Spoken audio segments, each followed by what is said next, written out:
The police said my husband killed a man. In a hit and run. His entire family got on their knees and begged me to take the blame. I was on my way to the station to confess when a text from an unknown number buzzed on my phone. Don't go check the garden security camera. The knocking started close to midnight, so forceful and crude it felt like it was tearing a hole in the quiet of the lakeside community. I jolted awake, my heart hammering against my ribs. The space beside me in bed, Michael's side, was still cold and empty. He'd said he had to leave for an urgent business trip to Houston in the afternoon and told me to get to bed early. I glanced at the clock. 11:30 p.m. Who would be here at this hour? Maybe he'd come home and forgotten his key. A vague unease crept over me, a chill running down my spine for no clear reason. I threw on a light robe and tiptoed down the stairs. The knocking came again, even louder this time, mixed with the authoritative call of a man's voice I didn't recognize. I peered through the peephole and my body went rigid. It wasn't Michael. It was two men in police uniforms. Their faces were grim under the pale yellow light of the porch lamp. My stomach dropped. What was happening? Why were the police at my house in the middle of the night? 1,000 questions swirled in my mind. None of them good. My hands shaking, I unlocked the deadbolt and pulled the heavy door open. Excuse me, is this the residence of Michael Clark and Sarah Miller? The younger officer asked, his voice devoid of emotion. Yes, it is. I'm Sarah, Michael's wife. Is something wrong? I struggled to keep my voice steady, but my knees were already starting to tremble. The older officer stepped forward, his eyes filled with a look of pity. Mrs. Miller, we regret to inform you that about 2 hours ago, there was a serious traffic accident on Interstate 35E. A car struck a motorcyclist and the victim was killed instantly. The driver fled the scene. Every word he spoke was like a sledgehammer blow to my head. Accident, death. Fled the scene. The horrifying words made it impossible to breathe. What? What does that have to do with us? I stammered, a desperate flicker of hope igniting that this was all a terrible mistake. The officer's gaze was a final judgment. The vehicle involved, a black Ford Expedition with license plate number 5KX, is registered in your name, Sarah Miller. My world collapsed. That was our car. Michael had driven it to work just this morning. No, that's impossible. I swayed, grabbing the door frame to keep from falling. My husband, Michael, he's on a business trip in Houston. He left this afternoon. There has to be some kind of mistake. I clung to my husband's lie like a life raft, but the officer just shook his head. Ma'am, we've checked the security cameras at the community gate. The vehicle left this property at 7 p.m. tonight, and according to witnesses at the scene, the driver was a man. Mrs. Miller, we need to know where your husband, Michael Clark, is right now. His question hung in the air like a death sentence. I stood there frozen, unable to answer. If the car left at 7 p.m., then Michael's story about leaving for Houston in the afternoon was a lie. Where had he been? What had he done? And why? Why did he run? In that moment, the love and trust one had built with him over 7 years began to splinter. I had always believed he was the most perfect man in the world, a brilliant husband who loved his wife, a devoted son. We had built this life from nothing, just the two of us. He was my sky, my entire world. But now my sky was falling. Just as I was sinking into sheer panic, a taxi screeched to a halt in front of our gate. The doors flew open and my in-laws, Richard and Eleanor, rushed in, their faces masks of terror. Sarah, Michael, what's going on? My mother-in-law, Eleanor, cried, grabbing my shoulders, her voice cracking. My father-in-law, Richard, was pale, staring at the two officers with unconcealed fear. Where's our Michael? Is he okay? Eleanor shouted, completely oblivious to my state. In her eyes, there was only one person who mattered. Her son. The older officer briefly explained the situation again. When he said the words, "fled the scene," Eleanor let out a sharp cry and collapsed to the floor. "Oh, God, my son, how could you be so foolish?" My father-in-law stood frozen, his lips moving, but no words coming out. The scene in my home was a chaotic, tragic play, and I was the lead actress who had never seen the script. I looked at my weeping in-laws, at the stone-faced police officers, and I thought of Michael somewhere out there, leaving me to face this nightmare alone. The nightmare had only just begun, and I had no idea that my role in this tragedy was far more cruel than I could ever imagine, a role that would demand a sacrifice so absolute it would defy belief. After the police officers disappeared behind the heavy iron gate, the house fell into an eerie silence. It was a thick, suffocating quiet broken only by the choked, mournful sobs of my mother-in-law. Eleanor sat slumped on the cold tile floor, her usually neat hair disheveled, her thin hands beating against her chest. "Oh, God, why is our family so cursed? Michael, oh, Michael, where are you? Come home to your mother."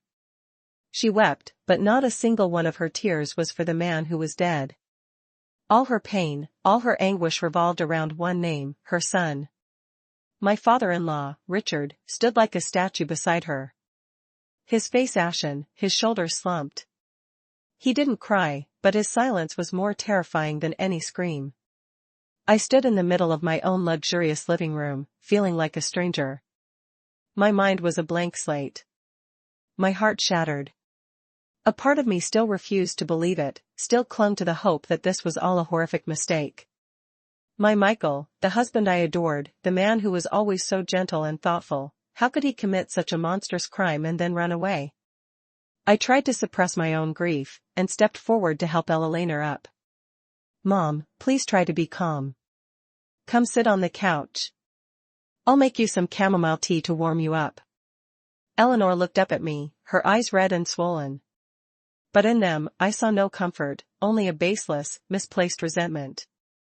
"Calm? How can I be calm? My son is about to go to prison. His whole life will be ruined. How could he have been so stupid?" I helped her to the sofa. Her hand was ice-cold and trembling. I knew nothing I could say would help, so I went to the kitchen in silence, my own limbs still shaking. I turned on the stove, put water on to boil, and dropped a tea bag into a mug. The calming scent filled the air, but did nothing to warm the frozen atmosphere in our home. I told myself I had to be strong, to be the rock for this family. Now, Michael was out there, probably terrified and panicked. I had to believe in him. There had to be an explanation, some hidden reason for this. Maybe he was just scared and acted foolishly. I would find the best lawyer. I would do whatever it took to help him. I brought the tea out and set it on the table. Richard finally spoke, his voice raspy. "Sarah, try calling Michael. Keep calling. See if he picks up." "Okay," I said, grabbing my phone and dialing my husband's number. The ringtone echoed endlessly before going to voicemail. "The person you are trying to reach is unavailable." I called again and again with the same result. Each time I heard the automated voice, it felt like a hand was squeezing my heart. I looked at my in-laws and shook my head, helpless. Despair began to rise, drowning the last embers of my hope. Richard let out a long, weary sigh. He paced back and forth, his face etched with worry. "If this gets out, the family's reputation is finished. Our friends, our business partners, how will they look at us?" he muttered. I realized then that just like his wife, his primary concern wasn't the life that had been lost or the pain of the victim's family. It was honor. It was the family's image. None of us slept that night. Eleanor sat sobbing quietly, occasionally crying out her son's name. Richard chain smoked one cigarette after another, the thick smoke filling the room.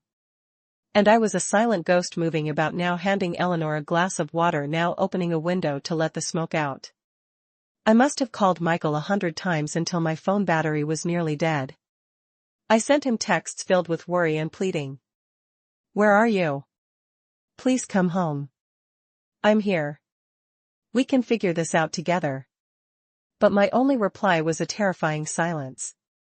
I felt like a puppet, my strings pulled by an invisible fear, doing everything I could, yet utterly powerless. Toward dawn, exhausted, I finally slumped over on the arm of the sofa. I was half asleep when I faintly heard my in-laws whispering on the balcony. They thought I was asleep.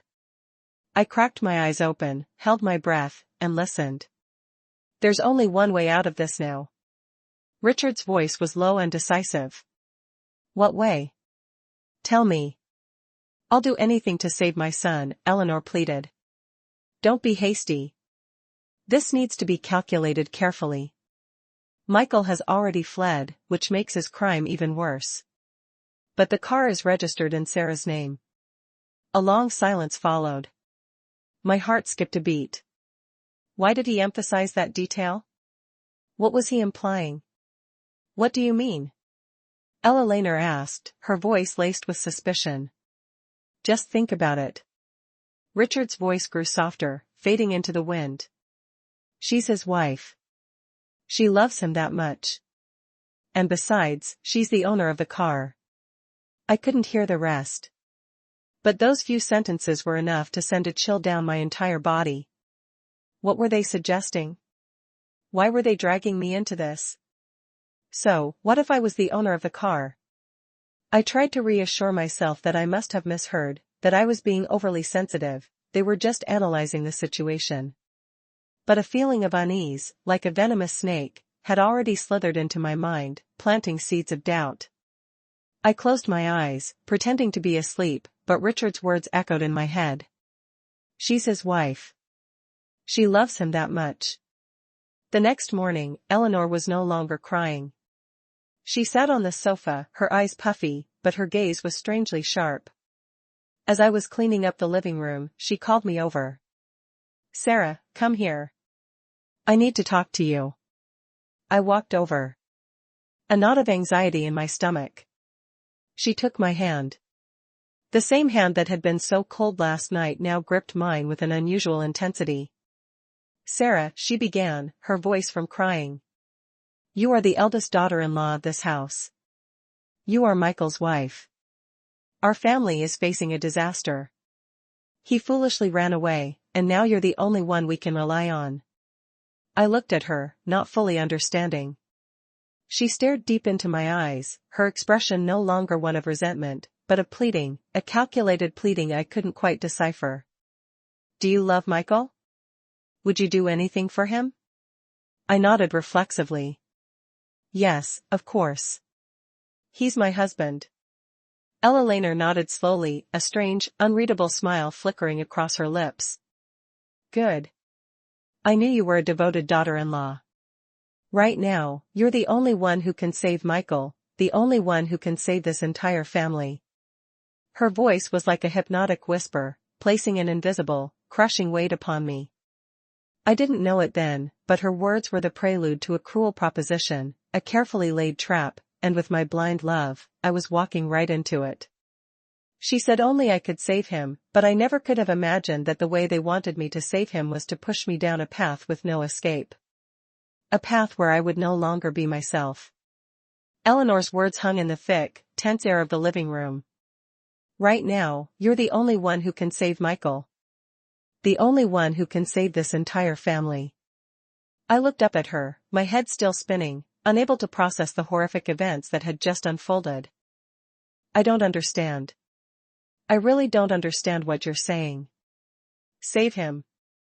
What can I do in this situation? I don't even know where my husband is, whether he's alive or dead. I'm terrified and helpless. Mom, what do you mean? What can I possibly do? I'll find a lawyer. I tried to speak, my voice trembling, but Eleanor cut me off. She squeezed my hand tighter, her swollen eyes pleading with an intensity one had never seen before. What lawyer can save him now, Sarah? He caused a fatal accident and fled the scene. Do you know how serious that crime is? He's looking at 15, maybe 20 years in prison. He's only 30 years old. His entire life, his career, it's all gone. If he goes in there, how will he survive? Her words were like daggers twisting in my heart. 20 years in prison, the future of Michael, the man I loved, suddenly appeared before me as a pitch-black void. I couldn't bear to think about it. Truly couldn't imagine him behind bars losing his youth his entire life. Tears started to stream down my face again. I felt utterly powerless. Then what do we do now, Mom? There has to be a way.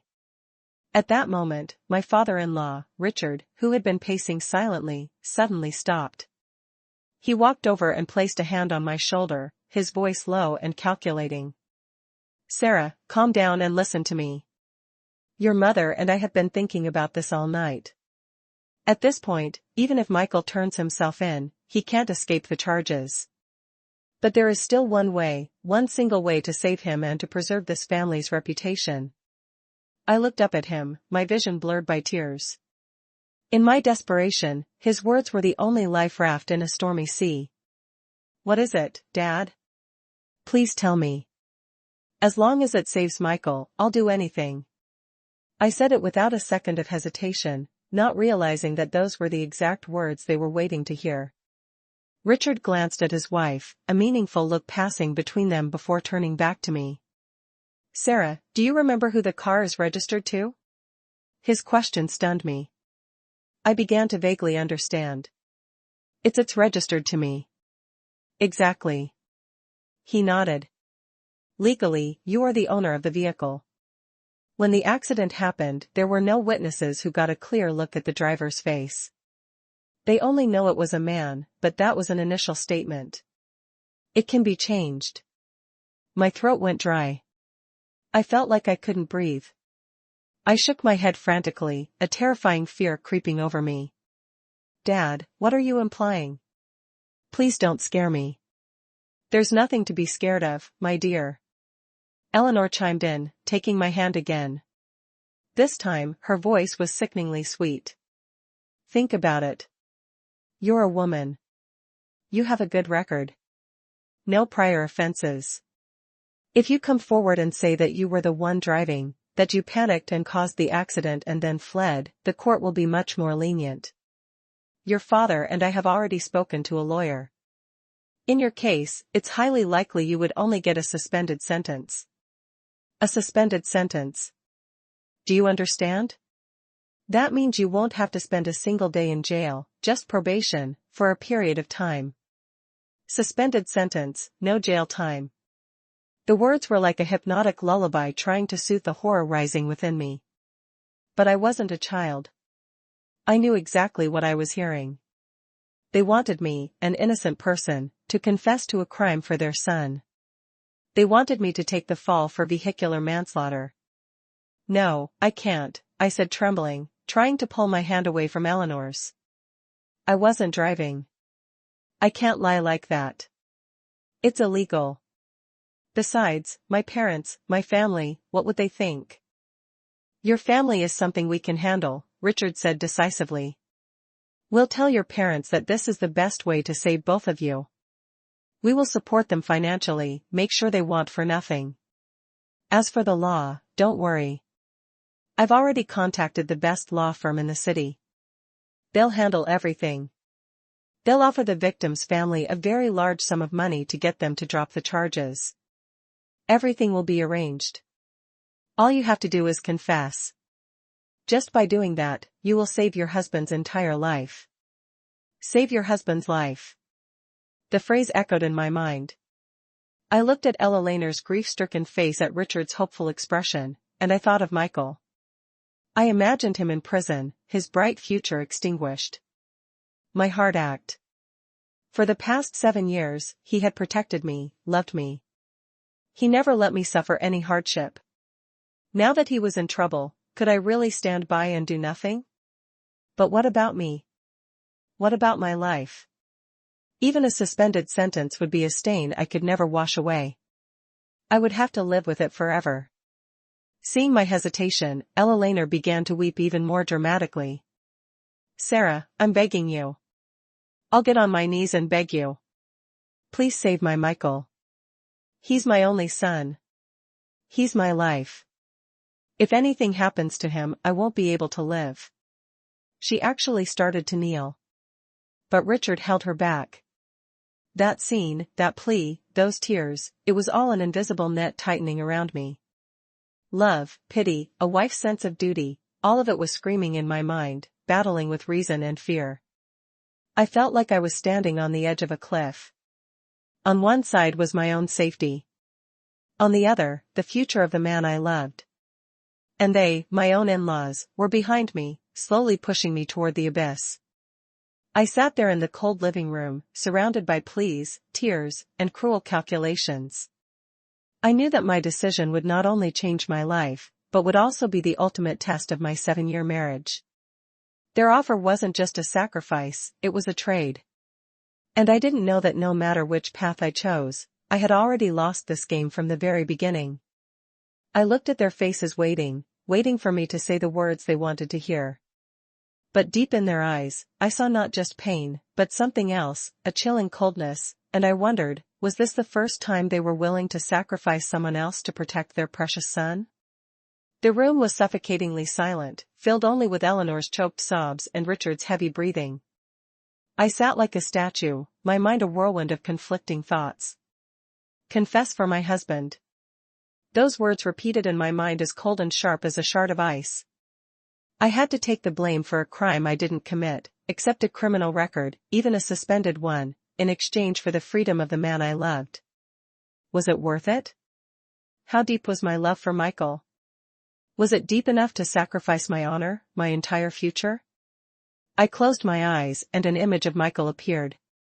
Michael smiling brightly on our wedding day. Michael gently taking care of me when I was sick.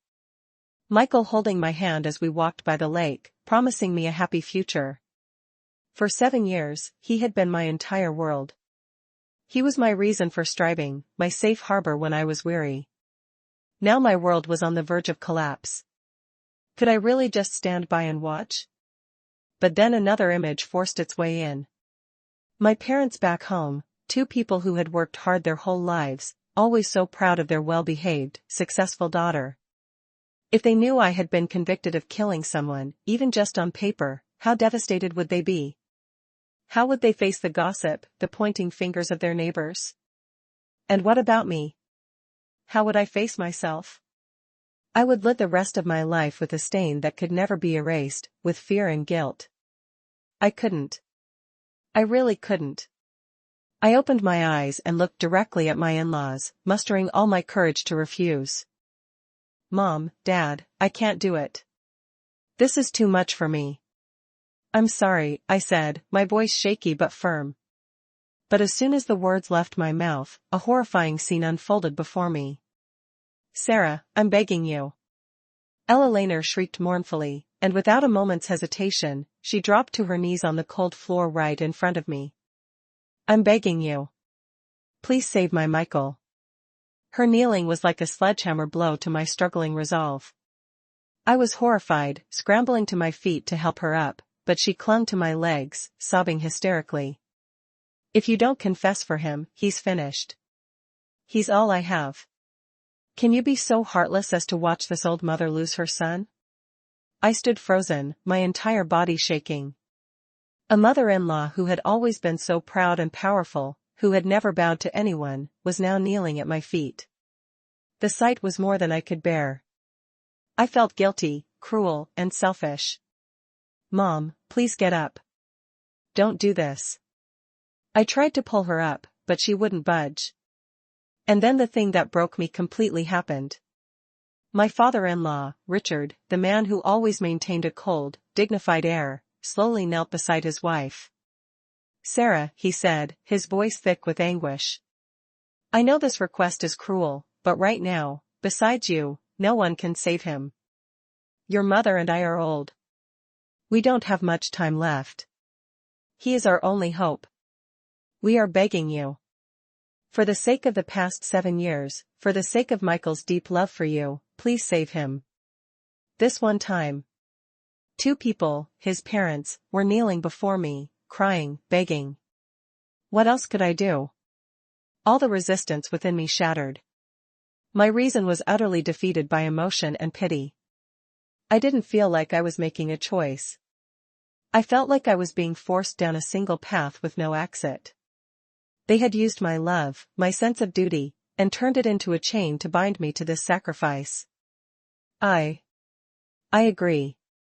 I uttered the two words, my voice as soft as a whisper, but as heavy as a mountain. The moment I finished speaking, Eleanor stopped crying instantly. She and Richard stood up together, their faces filled with an unnerving relief. "Oh, that's wonderful, Sarah." "Just wonderful," Ella Laner said, grabbing my hand. Her voice was back to its usual cool tone, but laced with an undisguisable joy. "I knew you were a good daughter-in-law. Don't you worry, we won't let you suffer. We'll take care of everything." They rushed to help me back to the sofa, pouring me water, fussing over me. Their rapid change in attitude gave me a strange, unsettling feeling. But in my turmoil, I was no longer clear-headed enough to think deeply about it. All I knew was that I had just signed a deal with the devil and the price was my entire life. The following days were a whirlwind. Richard did indeed hire a team of top lawyers. They met with me, coaching me on what to say, how to answer the police's questions. They constructed a perfect story. That night, Michael and I had an argument. Upset, I took the car and drove off while emotionally unstable. It was dark and I accidentally caused the accident. In my panic, I fled the scene and then called my husband for help. Michael, out of love for his wife, agreed to disappear temporarily, waiting for me to turn myself in so they could face it together. Every detail was logically calculated with no loopholes. They told me to cry, to act deeply remorseful. My in-laws began playing their part in the drama. They borrowed money from everywhere, gathering a large sum. Richard said it was to compensate the victim's family, to get them to write a letter asking for leniency for me. Seeing them so busy and concerned, a part of me felt comforted. Maybe they really were trying their best to protect me. Maybe my sacrifice was worth it. The day I was to turn myself in finally arrived. That morning, Eleanor personally made me a hearty breakfast casserole. She gave me endless instructions, telling me not to worry, that she and Richard had everything under control. She even slipped a debit card into my hand, saying it had some money for my personal expenses. Richard patted me on the shoulder, saying the family would be indebted to me for life. They saw me off to the car performing a tearful farewell. I sat in the taxi heading toward the police station, my heart heavy. I looked out the window. Dallas was as bustling as ever, but to me everything was gray. I was about to give up my freedom, about to accept a criminal record. I told myself I was doing this for love, for family, but why did I feel no peace at all? The sense of unease from that first night returned stronger than ever. I felt like I was missing something, some crucial detail in this perfect play.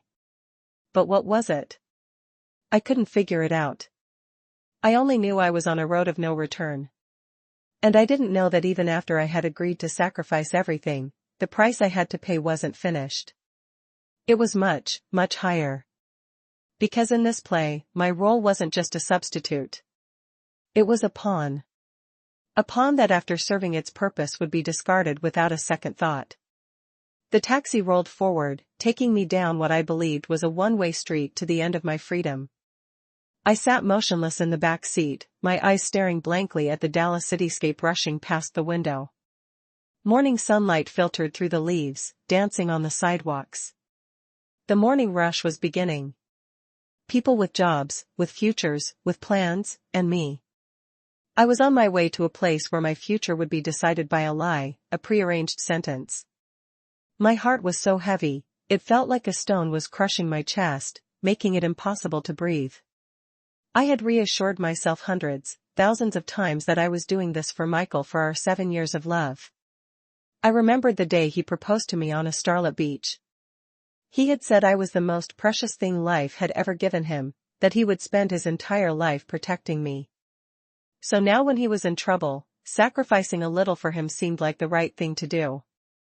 But my reason screamed that this was wrong, that it was insane. I was personally destroying my own life. This stain, even as a suspended sentence, would follow me forever? What about my parents? How would my friends look at me? And would I ever be able to look at my own reflection in the mirror again? I felt like a moth drawn to a flame, knowing it would be burned, but blindly flying toward it anyway, all for the faint glow of love.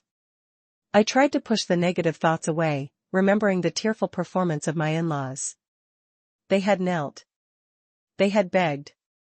They must have been in so much pain. They promised they would take care of me, that they wouldn't let me suffer. I tried to believe those promises, clinging to them as a final comfort. But deep down, that vague sense of unease wouldn't disappear. There was something off, a forced quality to Eleanor's tears, a cold calculation in Richard's eyes that I couldn't explain. "Ma'am, we're almost there." The driver's voice pulled me back to reality. I looked up and saw the imposing gray building of the police station ahead. My heart began to pound erratically. This was it. In just a few more steps, I would walk through those doors, and my life would turn to a new, dark chapter. My hand gripped my purse strap, slick with cold sweat. I took a deep breath, trying to summon one last bit of courage. I had promised them I couldn't turn back now. Just as the taxi slowed to pull over to the curb, the phone in my purse let out a soft beep. A new text message. On instinct, I pulled it out.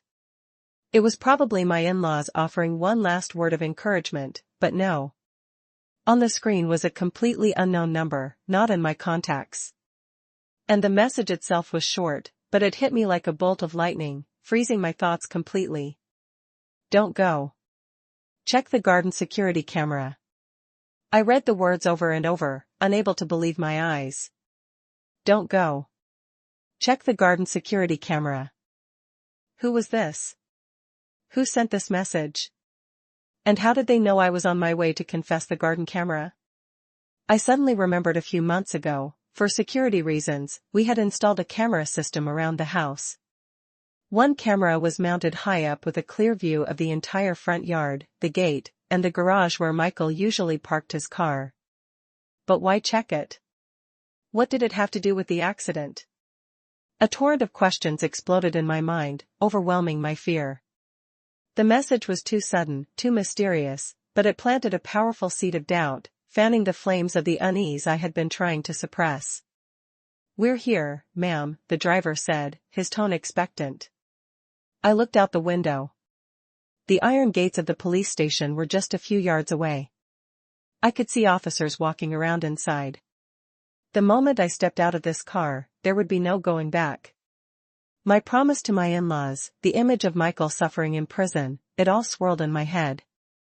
But the words on my phone screen felt like a command, a warning from some unseen force. Check the garden security camera. It wasn't vague advice. It pointed to a specific piece of evidence. That meant there was something on that recording that I needed to see, something my in-laws had deliberately hidden from me. Reason and emotion tore me apart. What should I do? Trust an anonymous message or continue down this path of blind sacrifice? I looked at the police station, a symbol of justice. But if I walked in there today, I would become a liar, an accomplice to obstructing that very justice. No, I couldn't. No matter how much I loved Michael, I couldn't lose myself. I couldn't turn a blind eye to a truth that was perhaps so close. "Driver," I said, my voice trembling. The driver turned, waiting. I took a deep breath and made what was probably the riskiest decision of my life. "Driver, please turn the car around." The driver looked surprised, but didn't ask questions. Simply and quietly, making a U-turn, the taxi drove past the police station gates, leaving behind the path I had almost taken. I leaned my head against the window, gasping for air as if I had just escaped a nightmare. But I knew I had only just entered another one. A dangerous and uncertain journey to find the truth. I couldn't go straight home. My in-laws were surely there waiting for news of my confession. If I went back now, they would be immediately suspicious. I asked the driver to take me to a small hidden cafe in a quiet alley. I needed a peaceful place to think, to piece everything together.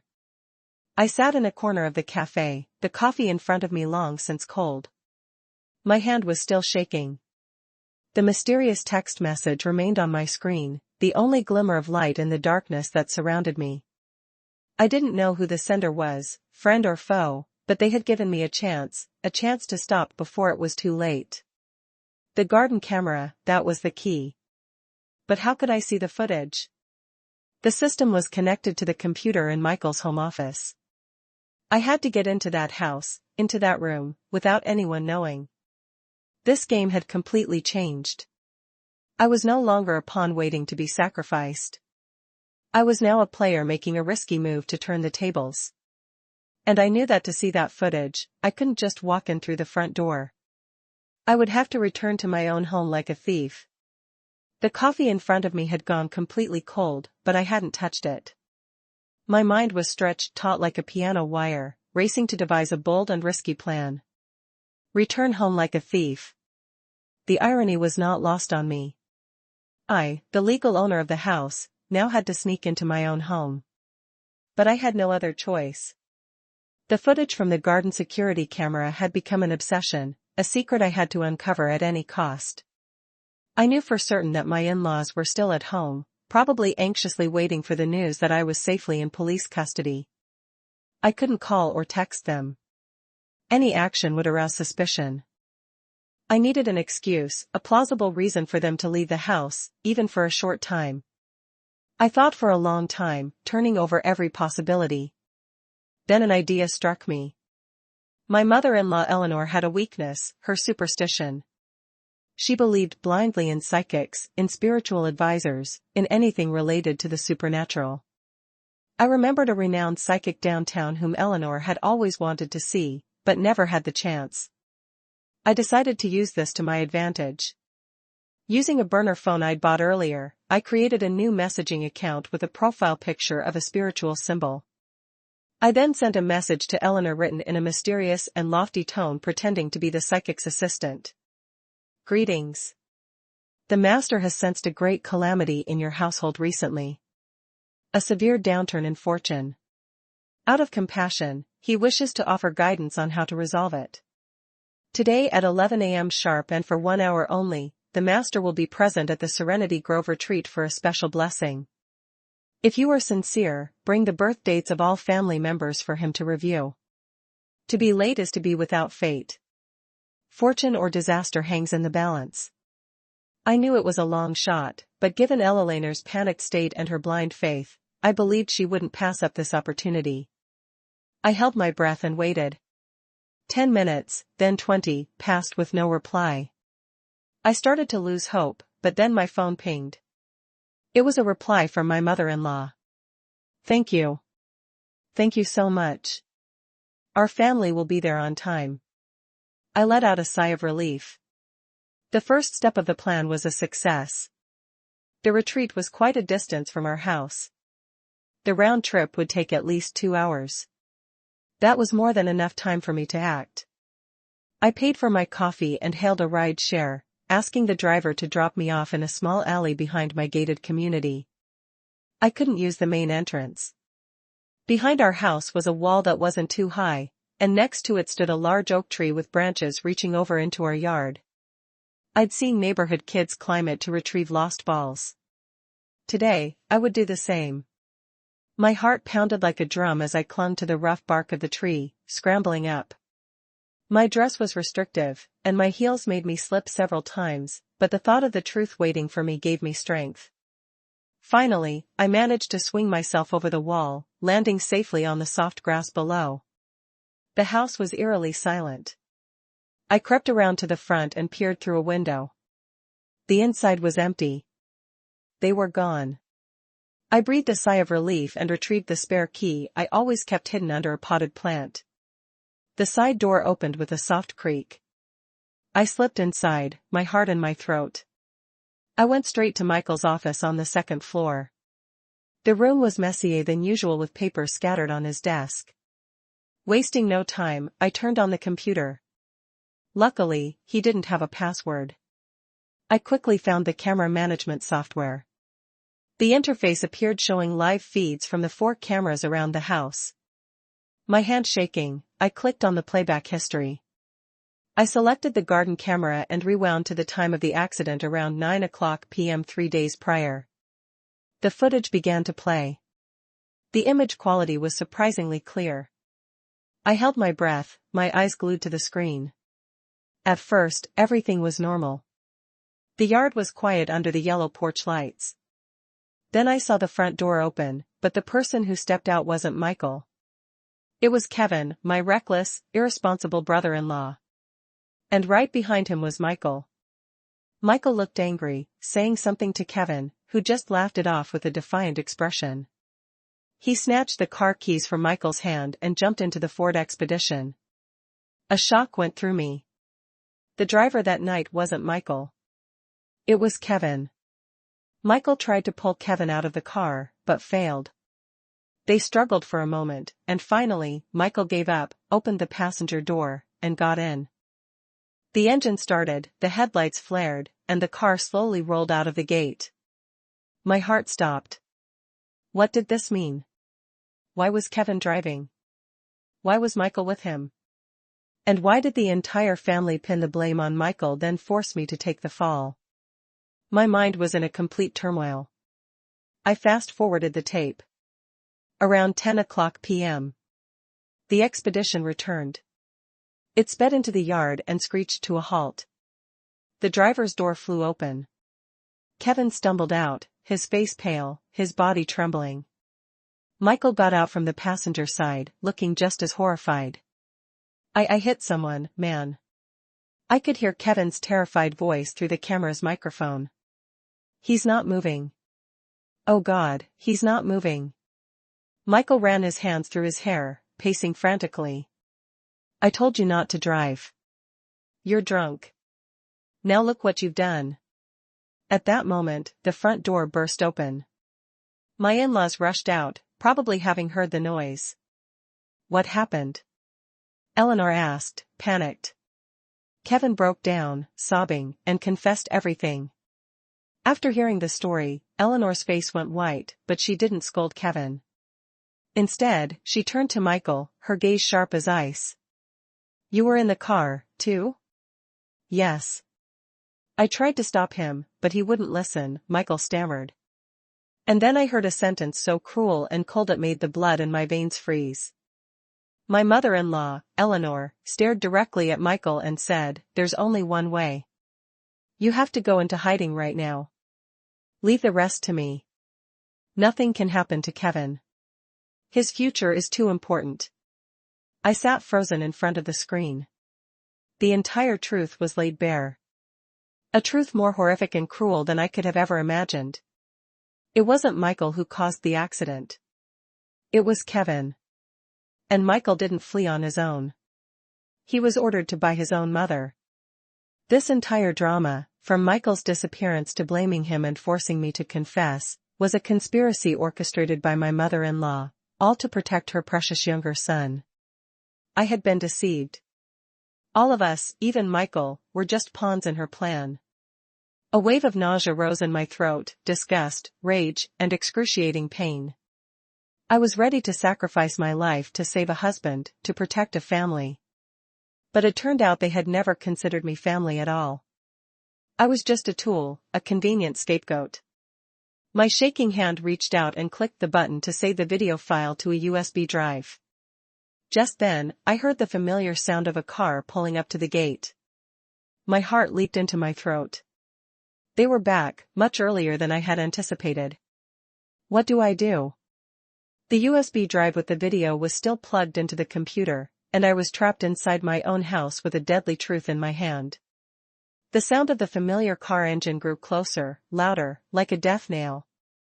I froze in front of the computer screen where the damning video file was still in the process of saving. They were back. Why were they back so soon? Was my plan exposed, or was it just a cruel coincidence? There was no time to think. Panic seized me, overriding all reason. I frantically looked around the room for an escape. The door? Impossible. I would run right into them. The window. This was the second floor. A jump would be suicide. I was trapped. Trapped in the very snare I had walked into. The sound of the iron gate creaking open was piercing and horrifying. I heard the car pull into the garage, then the slam of car doors. They were in the house. In minutes, even seconds, they would be upstairs. I stared at the USB drive still plugged into the computer. The evidence. It was the only proof that could expose their crimes and save me from this mess. I couldn't let them get it. On pure instinct, I lunged toward the computer, my trembling hand moving the mouse. I had to copy this video. I had to get it out of here. But the progress bar moved with agonizing slowness. Every percentage point felt like an eternity. Why was the retreat so empty? I didn't see any, Master. I think we've been had. Eleanor's grumbling voice drifted up from the bottom of the stairs, her footsteps drawing nearer. My heart was about to burst from my chest. I yanked the USB drive out, not waiting for the transfer to complete. I didn't know if the entire video had been saved, but I couldn't wait any longer. I had to hide. I scanned the room desperately. Under the desk, too obvious. Behind the curtains, not much better. Then my eyes landed on a small door leading to the office balcony. It was my only hope. I quietly opened the door, trying not to make a sound, and slipped outside. The balcony was narrow, just big enough for a few potted plants. I pressed myself against the cold wall, hiding behind a large leafy philodendron, my heart racing. I held my breath, listening. The footsteps reached the second floor, getting closer. The office door swung open. That's strange. The computer is still on. Richard's voice was full of suspicion.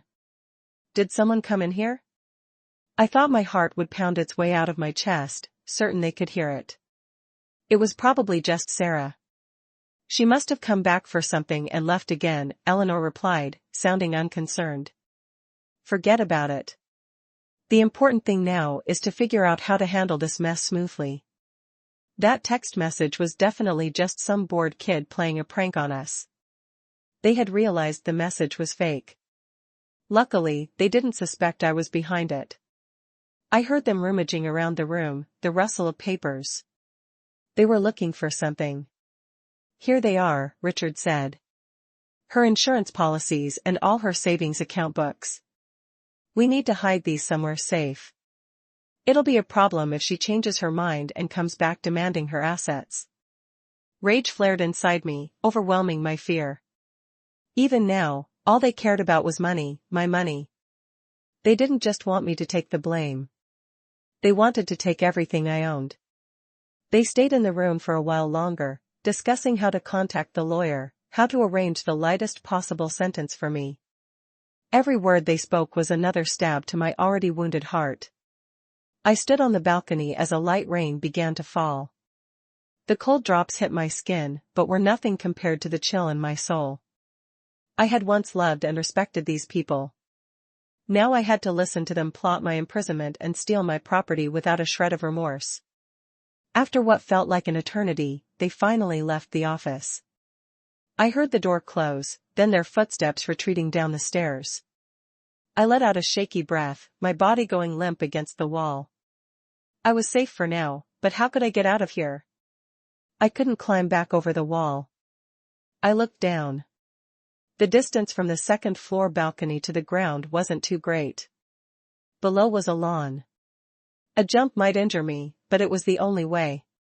I bit my lip, clutching the USB drive. I couldn't stay here. I had to get this truth out into the light. I climbed over the railing, my heart hammering. I closed my eyes, let go, and felt myself fall. Thump. I landed on my feet and a searing pain shot through my left ankle. I crumpled onto the wet grass. The pain was so intense it brought tears to my eyes. I tried to stand, but my ankle was already swelling. I couldn't put any weight on it. I had sprained it or worse, broken it. I lay on the grass as the rain grew heavier, drenching me. I felt a profound sense of despair. I had the evidence, but I was trapped, injured, and immobile. Just then, I heard the back door from the kitchen open. My heart stopped. Someone was coming out. It was Eleanor. She was taking out the trash. I scrambled to drag myself behind a large rose bush, but it was too late. Her eyes locked onto me. She froze for a second, her eyes wide with shock. Then, a sinister, cruel smile spread across her face. "Well, look who it is. My precious daughter-in-law. What are you doing lying here?" She walked toward me, her gaze sweeping over me, lingering on my swollen ankle. "Took a fall. You look pathetic." I didn't say anything, just tried to back away, my hand still gripping the USB drive, but she saw it. Her eyes narrowed. "What's that in your hand? Give it to me." She lunged, trying to snatch the USB drive from me. I fought back, using all my remaining strength to hold on to my only piece of evidence. We struggled in silence, the only sounds, the falling rain and our ragged breaths. Then, in the chaos, I felt another hand, a man's hand, clamped down on my neck from behind. I couldn't breathe. My consciousness began to fade. Before I blacked out, the last thing I saw was Richard's face, cold and merciless, as the USB drive was brutally ripped from my hand. The truth I had risked everything for was it now to be buried forever in that dark rainy night. I woke up to a familiar damp musty smell. My entire body ached, especially my neck and ankle. I opened my eyes to suffocating darkness. It took a while for my vision to adjust and then I realized where I was. The stench of animal waste, the smell of rotting hay, the cold cement floor. I was in the dog kennel, the same large kennel where they used to keep their German shepherds, a place I used to walk past with a shudder. It was now my prison. I tried to sit up, but a sharp pain from my left ankle made me cry out. I reached down to touch it. It was swollen to the size of a softball. The pain so intense I couldn't move it. They hadn't just stolen the evidence. They had locked me in here, ignoring my injury. The kennel door was secured with a heavy iron chain. I beat on the door in despair, screaming into the void. "Open the door. What are you doing? Let me out." But my only reply was the steady drumming of the rain and the terrifying silence of the night. I slumped onto the cold cement floor, overcome with helplessness and despair. I had lost. I had lost the only evidence and now I was a prisoner. What would they do to me next? Keep me here until I agreed to confess, or would they? I didn't dare to finish the thought. A shiver ran down my spine. I realized these people were no longer my in-laws. They were monsters in human skin, willing to do anything to protect themselves, even if it meant getting rid of me. I don't know how long I sat in the darkness. Time seemed to stand still. The pain in my leg, the hunger, and the cold began to torment me. I huddled in a corner, trying to conserve what little body heat I had. My tears had run dry, leaving only rage and a fierce will to survive. I couldn't die here. I had to live. I had to find a way out. I started crawling around the kennel, feeling my way in the dark, hoping to find a gap, a weak spot. But it was useless. It was built of solid brick and chain-link fencing. There was no escape. The next morning, as the first rays of light filtered through the cracks, I heard footsteps. The kennel door creaked open. Eleanor stood there holding a bowl of cold rice and a glass of water. She threw them onto the floor as if feeding an animal. "Eat up, and then you'll sign the papers. After you sign, this will all be over. You'll be free," she said, her voice like ice. She tossed a stack of papers and a pen inside. I didn't touch the food, my hands trembling. I picked up the papers. It was a pre-written confession with a story identical to the one the lawyers had concocted. Underneath was another document, a power of attorney, granting my father-in-law, Richard, full control over our house and all my other assets to deal with the consequences. Rage exploded within me. "I will never sign," I screamed, tearing the papers to shreds. "You're animals. You will pay for what you've done." Eleanor smirked, a look of pure contempt on her face. "You think you have a choice? Go ahead. Stay here. Stay here until you starve to death, die of thirst, or until that leg of yours rots off. We'll see how long your stubbornness lasts." With that, she slammed the door shut. The sound of the chain being locked echoed coldly. The days that followed were a living hell. Every day they gave me just enough cold rice and water to keep me alive. My legs swelled more and more, the pain becoming unbearable. I developed a high fever and drifted in and out of consciousness. In my delirium, I saw Michael's face. I cried out his name, hoping he would come and save me. But where was he? Did he know what I was enduring? Or was he a part of this monstrous plot? Doubt and pain gnawed at my soul. But in my rare moments of clarity, another image would appear, strong and persistent. The person who had sent me the text message, a stranger who was the only one who wanted to help me. Why? Who were they? Did they know I was trapped here? A tiny spark of hope flickered in the darkness. I couldn't give up. I had to survive. That person, that mysterious person, was my only ally. And then a miracle happened. One afternoon, as I was drifting off from exhaustion, I heard a soft rustling sound from behind the kennel. I opened my eyes and peered through a small gap between the bricks. A hand was pushing something through a small hole I had never noticed before. A bottle of water and a small loaf of bread. My heart pounded. I quickly crawled over, grabbing the food and water like a drowning person clutching a piece of driftwood. I devoured them, tears streaming down my face again, this time, tears of gratitude. I looked out, trying to see who it was, but they were gone. All that was left was a small piece of paper tied to the bottle. My hand shook as I unfolded it. The handwriting was messy, but clear. Don't give up. I'm trying to get you out. I clutched the note, a warm strength spreading through me. I wasn't alone. Someone was out there trying to save me. This note, this water, this bread, they didn't just save me physically, they saved my spirit. They gave me hope, a reason to keep fighting.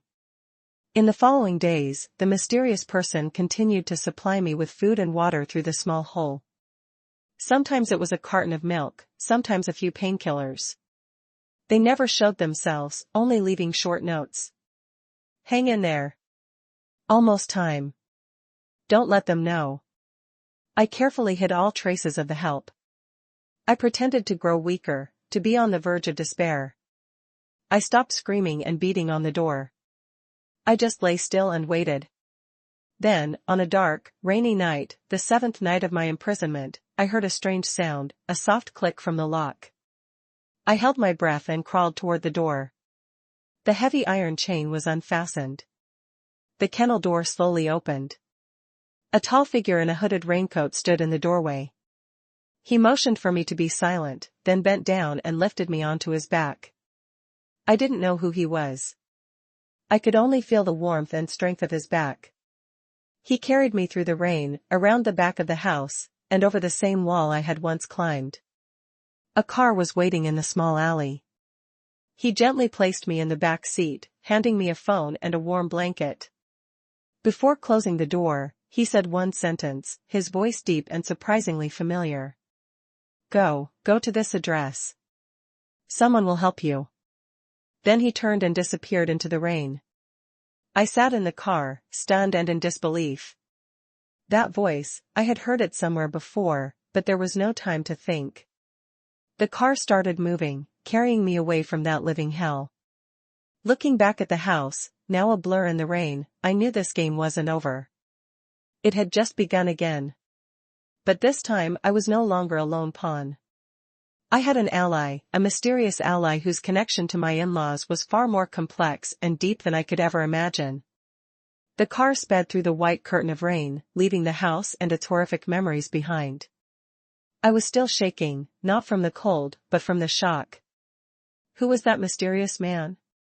His voice was both strange and hauntingly familiar, echoing in my mind. He had risked his own safety to save me. Why? I had no answers, only the knowledge that I had been given a second chance at life, a chance to turn the tables. I looked down at the phone he had given me. The screen lit up with an address for a luxury service department building downtown and a short text. Go there and call this number. Her name is Chloe. She will take care of you. I followed the instructions. The car took me to a sleek, modern high-rise with tight security. I dialed the number. A young, professional woman's voice answered, "Hello, is this Sarah? Please come up to the 25th floor. Apartment 258. I'm waiting for you." Her tone was competent and trustworthy, and I felt a small sense of relief. Apartment 258 was spacious and modern. The woman, Chloe, looked to be in her late 20s with a sharp, intelligent energy. She had everything prepared. "Hi, Sarah. I'm Chloe. Please come in. I've run a warm bath for you and have some light food ready. You need to rest." She helped me to the sofa, her eyes filled with pity as she looked at my swollen ankle in disheveled state. "About your ankle? I've already called a trusted physical therapist. He'll be here shortly. Don't worry, you are completely safe here." Chloe's efficiency and kindness were deeply moving. After the therapist reset my ankle and wrapped it carefully, the pain subsided significantly. I quickly ate a bowl of hot soup. And then, unable to hold back any longer, I asked, "Chloe, can you please tell me who saved me?" Chloe hesitated for a moment, then sighed. "I'm sorry, Sarah. He instructed me not to reveal his identity. He just wants to help you anonymously." "But why? Why is he helping me?" I pressed.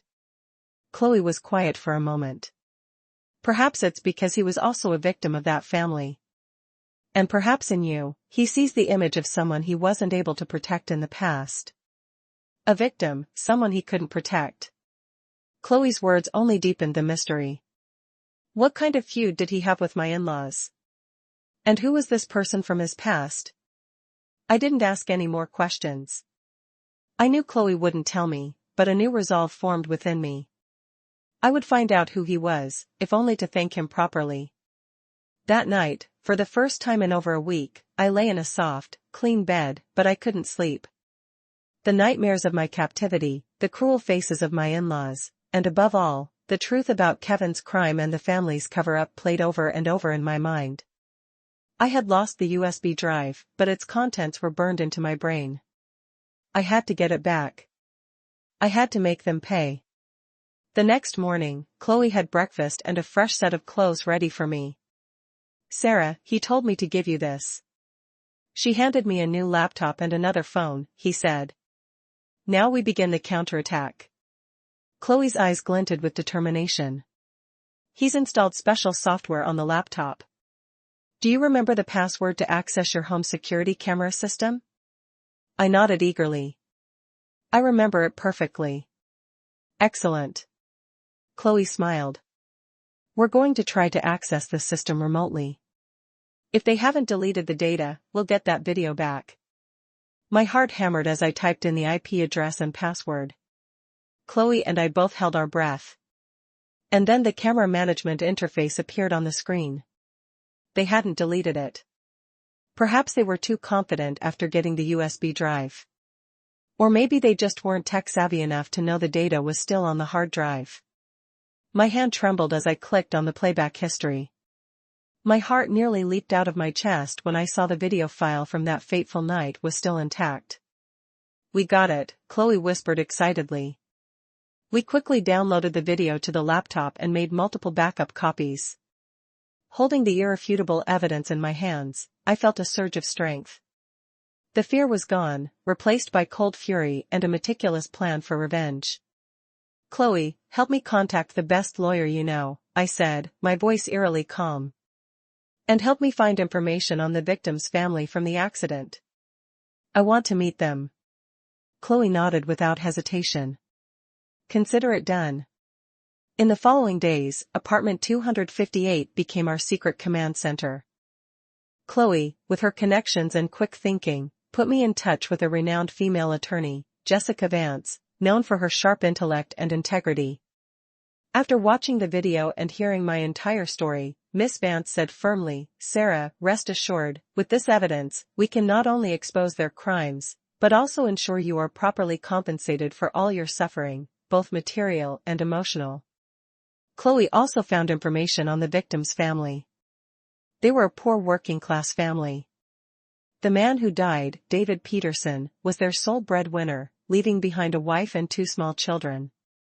The accident had been a small news brief, and the fact that the driver had fled was not widely reported, likely due to my in-laws using money to keep it quiet. This only fueled my rage. They didn't just heartlessly frame me. They held a human life in contempt. I decided I had to meet David's wife.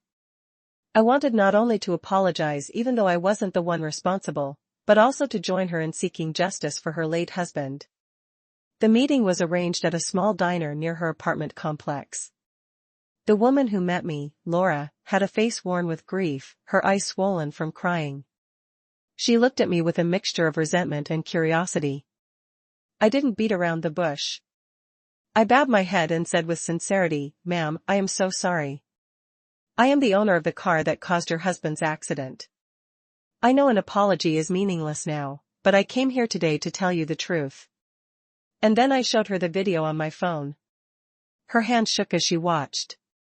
Then she burst into tears, gut-wrenching, heartbroken sobs. "Oh God, those monsters. They killed my husband and they were going to frame someone else." She grabbed my hand, her voice pleading, "Please, you have to help me. Help me get justice for my husband." "I will," I said, squeezing her hand tightly. "I won't just help you. We will fight this together. We will make them kneel before the law." The handshake between 2 women, 2 victims of the same criminal family, officially forged an alliance, one built on tears, pain, and a burning desire for justice. I had no idea that this act would not only give me a powerful ally, but would also inadvertently uncover another secret, one directly linked to the man who saved me, forcing me to see this entire affair in a completely different light. The alliance between me and Laura Peterson, the victim's wife, was more than a promise. It was the beginning of a new powerful and righteous front. I was no longer fighting alone for my own honor. Now, I also carried the weight of seeking justice for a life that was lost and a family that was shattered. Our attorney, Jessica Vance, acting on behalf of both of us, quickly filed an official criminal complaint with the city police department. The thick file included the security camera footage, my detailed testimony, and a formal request from the victim's family to press charges. The legal time bomb had been activated. While we waited for the investigation to begin, Laura and I met often. She told me about her husband, David, a kind and hardworking construction worker who was the sole provider for their family. She told me about their 2 young children, the oldest in 3rd grade, the youngest, not yet in preschool, who asked every day where their daddy was. Every word she spoke twisted the knife in my heart, transforming my rage for my in-laws into an ironclad resolve. They hadn't just ruined my life. They had taken a man's life and a father from his children. Their crime was unforgivable. One day, as we were organizing some documents, Laura suddenly hesitated. "Sarah, there's something I don't know if I should tell you." I gave her an encouraging look. "Laura, you can tell me anything. We're in this together now." She took a deep breath as if summoning her courage. "The day my David died, after the police left, a strange man came to my apartment. He didn't say who he was, just that he was a passerby who happened to know what happened. He gave me and my kids a large sum of money for the funeral expenses. And he told me to be careful that this might not be a simple accident. He said, if someone reached out to me and promised to help, I should trust them." My heart began to pound. A strange man speaking in riddles. What did he look like? I asked urgently. Laura tried to remember. He was tall, wearing a black jacket and a baseball cap that covered most of his face. I only remember he had a small scar on the back of his right hand, and his voice was very deep and sad. A scar on his right hand, a deep sad voice. A blurry image formed in my mind. The man who had carried me through the rain. I hadn't seen his face clearly, but I remembered the feeling of his steady strength and the palpable sadness that seemed to emanate from him. Could it be? Could it be the same person? "Sarah, are you okay?" Laura asked, worried by my change in expression. Yes, I'm fine, I said, trying to hide my shock. Did he say anything else? No, that was it. Then he left quickly. He was driving an old gray pickup truck. A few days later, when I was completely lost, I got your call. You said you would help, just like he said someone would. That's when I knew I could trust you. The pieces of the puzzle began to connect with a frightening logic. The mysterious man hadn't just saved me. He had also visited and helped the victim's family right after the accident. He knew what was going to happen. He knew my in-laws would try to cover up the crime. He knew I would be the one to expose the truth. And he had been secretly arranging things, guiding me and Laura so we would find each other. Who was he? How did he know everything in such detail? And how deep was his feud with my in-laws that he would go to such lengths? The mystery of my ally grew larger and more complex. I told Chloe what I had learned. She was stunned. I don't know who he is either, Sarah. He only contacts me through a secure messaging app, never showing his face. He just gives instructions and transfers money. All I know is that he's very wealthy and very powerful. Wealthy and powerful. Yet he drove an old pickup truck and dressed simply. The man was a walking contradiction. While I was lost in thought about mysterious savior, the legal storm finally broke over my in-laws. Presented with the undeniable evidence, the police launched a full investigation. Summons were issued to everyone involved, Richard, Ella Lehner, Kevin, and even Michael. The news spread like wildfire, shaking the entire neighborhood. People were no longer whispering. They were openly discussing the family's crimes. The once imposing house was now shuttered and silent like a tomb. Jessica Vance informed me that faced with the clear evidence, Kevin had confessed. However, Richard and Eleanor continued to deny everything. They blamed it all on their sons, claiming they knew nothing about the plan for Michael to flee or for me to take the blame. They played the part of old, heartbroken parents devastated by their foolish children. They're trying to escape culpability, Jessica told me over the phone. They want to let Kevin and Michael take the fall while they walk away clean, but they're mistaken. We still have one more ace up our sleeve. What is it? I asked, my heart racing. You, Sarah, Jessica said. Your testimony about how they imprisoned you, threatened you, and forced you to confess is the final piece of evidence we need to convict them. The investigators are scheduling a direct confrontation. Are you ready for it? I'm ready, I replied without a hint of hesitation. I had been waiting for this day for a long time, the day I would stand before them, not as a submissive daughter-in-law, but as a witness and a victim, ready to tear down their facade of lies and cruelty. The confrontation was scheduled for a Wednesday morning. I walked into the interrogation room feeling strangely calm. On the other side of a long table, I saw them. My in-laws looked haggard, having aged 10 years. Kevin and Michael sat beside them, their heads bowed. The final showdown was about to begin. But I had no idea that during this fateful confrontation, a name from the past would be spoken. A name that would not only reveal the identity of my savior, but would also uncover another tragedy, another crime that had been buried for 20 years.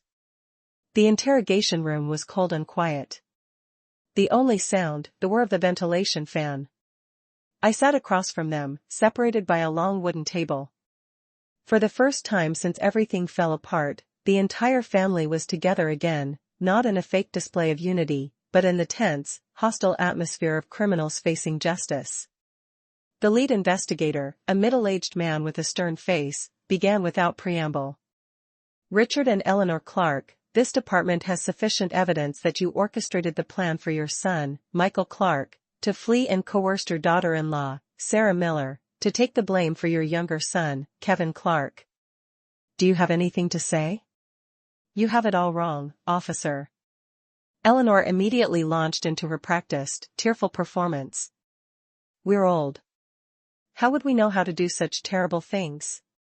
We had no idea where Michael went or what he was doing. As for Sarah, she's our daughter-in-law. She saw her brother-in-law made a foolish mistake, and out of love, she offered to help. We would never force her. She spoke so smoothly, it was clear she had rehearsed this 100 times. Richard nodded in agreement. That's right, officer. We knew nothing. It was all arranged between the two brothers.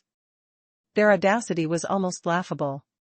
I remained silent, waiting. The investigator turned to me. Sarah, do you have a response to Mr. and Mrs. Clark's statement? Officer, I began, my voice clear and strong, each word a hammer blow. Everything they just said is a complete lie. And then I told them everything. I recounted the whispered conversation I overheard on their balcony. I described how they knelt and begged and manipulated me into confessing. I detailed every promise, every coercive act. My testimony was detailed, logical, and raw with emotion. The color drained from my in-laws' faces. They looked from me to each other in a panic. You're lying. You're slandering us. Eleanor screamed, her pitiful act forgotten. The investigator held up a hand to silence her. Mrs. Clark, we have a witness who overheard your family's entire conversation that night. Would you like to confront this witness? His words hit them like a lightning strike. Ella Laner was speechless, her face ashen. I knew that witness could only be mysterious ally. The confrontation moved on to Kevin and Michael. After days in custody, Kevin's arrogance was gone. He admitted to everything: drunk driving, causing the accident, and following his mother's orders to let his brother take the blame. When asked about his parents' role, he hesitated, glancing at Eleanor. But under the investigator's unwavering stare, he finally mumbled. It was my mom. She told Michael he had to run. She said she would take care of everything. The confession from her precious son was the final blow to Ella Laner's wall of lies. She slumped in her chair, trembling. The confrontation could have ended there, their crimes exposed. But then the investigator asked an unexpected question, one that opened the door to a far more horrific secret. Richard Clark, the investigator said, looking directly at my father-in-law, who had been trying to maintain his composure. During our investigation, we discovered a rather complex history between your family and the victim's family. Specifically, 20 years ago, you were involved in a bitter land dispute with the victim's father, a Mr. Robert Peterson. That dispute ended with a fire at Mr. Peterson's home, which left him severely burned and forced him to sell the disputed land to you at a fraction of its value. Can you explain that? The room went still. I was stunned. A land dispute? A fire? Why had I never heard of this? I looked at my father-in-law. His dignified face was now completely white, sweat beading on his forehead. I don't. That was a long time ago. It has nothing to do with this accident, he stammered, his usual confidence gone. No connection? The investigator pressed, his voice sharp as steel. Then why is it that after your son killed a man, the first thing your family did instead of seeking medical help or calling the police was to cover up the crime and silence the victim's family? Could it be that this wasn't just a simple traffic accident? Could it be that the death of David Peterson, Robert Peterson's son, was something your family wanted? No, it wasn't like that, Richard shouted, his panic and fear a blatant confession. And then, in his desperate state, he blurted out a name. A name that made everything clear. It was Daniel. It was all Daniel's idea. He manipulated me. He said this was a God-given opportunity to settle old scores for good. Daniel. The name was so familiar. I searched my memory and then it hit me. Daniel, that was the name of my savior, the mysterious man. I remembered what Chloe said. He was also a victim of that family. He sees in you the image of someone he couldn't protect in the past. I remembered what Laura, the victim's wife, had said about the stranger who told her to trust the person who came to help. It wasn't a stranger on the road. He was intimately connected to the tragedy from 20 years ago. The room fell silent again, but this silence was far more terrifying. A simple hit and run had unmasked a 2-decade-long feud, a past crime, and a premeditated murder plot. I looked at the family I had married into, and they seemed like monsters. I realized I had accidentally stumbled into the center of a revenge play, one whose director had remained hidden in the shadows. But who was he really? What was his relationship to the victim's family? And why did he choose me to be his instrument of justice? The name Daniel, blurted out in a moment of panic by my father-in-law, was the final key that unlocked a secret that had been sealed for 20 years. The entire interrogation room felt suspended in time.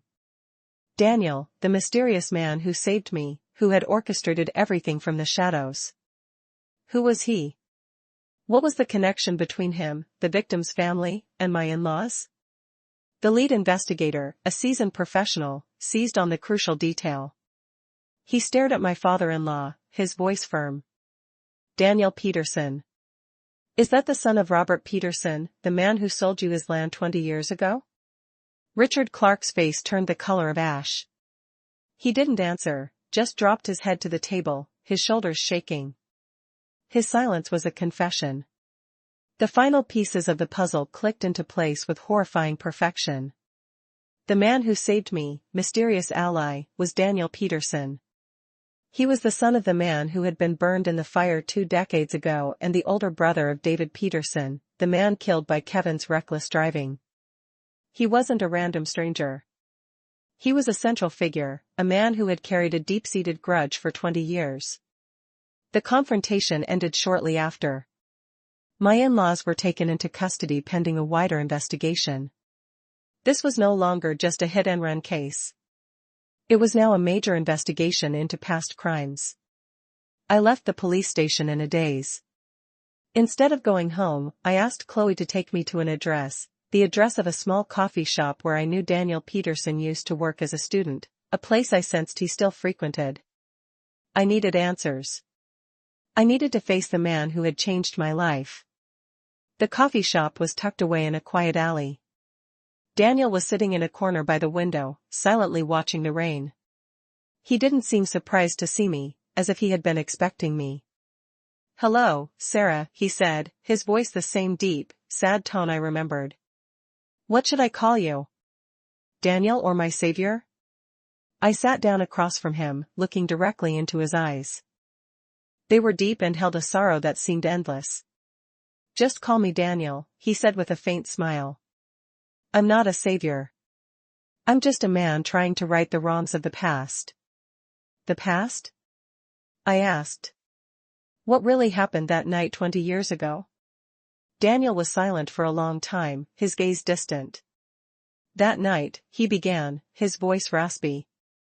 "Richard Clark hired men to burn down my family's house. My father, Robert, was severely burned trying to save the land deeds from the fire. He spent the rest of his life in pain.